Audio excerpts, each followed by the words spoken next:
بسم اللہ الرحمن الرحیم۔ ہم نے ان کے پاس حق پہنچا دیا ہے اور یہ جو بت پرستی کیے جاتے ہیں بے شک جھوٹے ہیں۔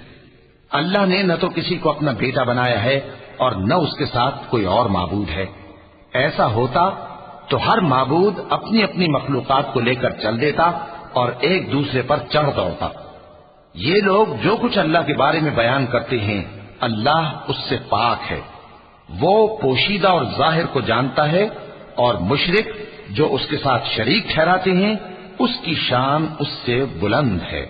کہو کہ اے پروردگار، جس عذاب کا ان کفار سے وعدہ ہوا ہے اگر تو میری زندگی میں ان پر نازل کر کے مجھے بھی دکھائے تو اے پروردگار مجھے اس سے محفوظ رکھیو اور ان ظالموں میں شامل نہ کیجو، اور جو وعدہ ہم ان سے کر رہے ہیں ہم تم کو دکھا کر ان پر نازل کرنے پر قادر ہیں۔